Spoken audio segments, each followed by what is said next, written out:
ENCLAPSലേക്കുള്ള വഴി ഇനി തനിയെ തുറക്കാം. Subscribe to the ENCLAPS channel. Ring the bell button and open success. It's that easy.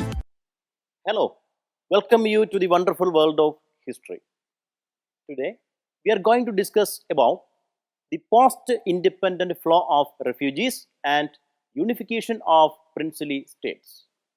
In this session, we will be discussing how and what are the factors or conditions after India attains its independence and formation of a newly independent state with happiness as well as with pain. Then what happened? What are the serious challenges and how did India overcome these challenges? That is the main theme of this session. Let me move on to the details. India attained freedom on 15th August 1947. At the same time, India was divided into India and Pakistan through the Mountbatten Plan of 1947.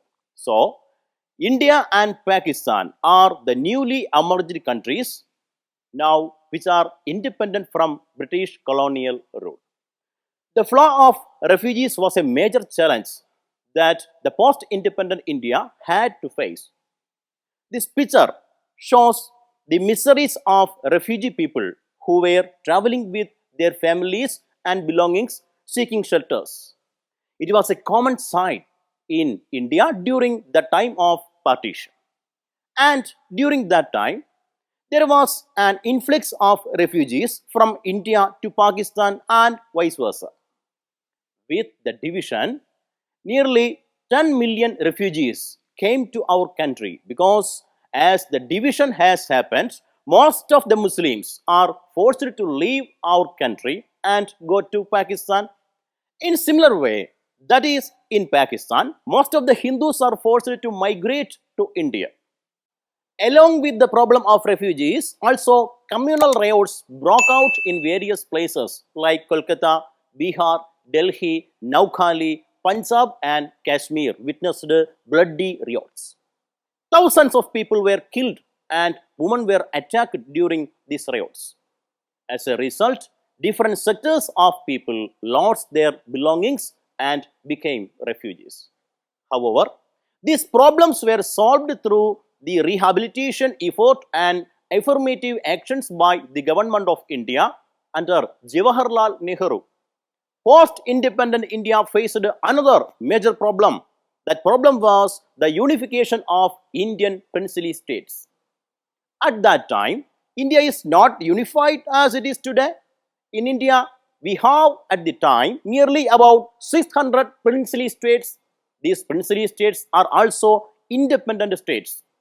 They were not under British rule. So, we have to pursue them to join to the Indian Union.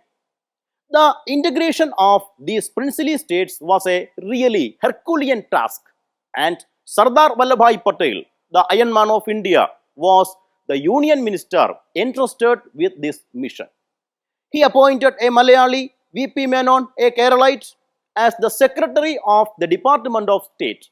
Patel and V.P. Menon prepared an instrument of accession. Can you understand that? What is instrument of accession?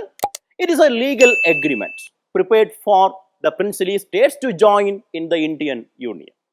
Majority of princely states signed the instrument of accession and joined Indian Union, but some states such as Kashmir, Hyderabad and Junagadh resented. Finally, they were also integrated into the Indian Union through conciliation talks and military inventions. Did you heard about Operation Polo of 1948? It is the military operation of annexing Hyderabad into Indian Union. Even after independence, France and Portugal continued their control over some places in India. Let us see the Portugal and French suzerainties in India after independence. France, their suzerainties were Pondicherry, Karaikal, Mahi and Yanam. It was annexed in the year 1954. Next, Portugal. Portugal suzerainties were Goa, Daman Dew. It was annexed to the Indian Union in the year 1961. Dear students, in this session, we are discussed about the major problems of post-independent India faced. At first, one is flow of refugees, and the second problem was the unification of princely states. I think you are able to follow this session perfectly. 3 ലക്ഷത്തിലേറെ വരുന്ന ചോദ്യോത്തരങ്ങൾ ഏറ്റവും കുറഞ്ഞ ചിലവിൽ സ്വന്തമാക്കുവാൻ ഉടൻ തന്നെ download ചെയ്യൂ എൻക്ലാപ്സ് the learning app.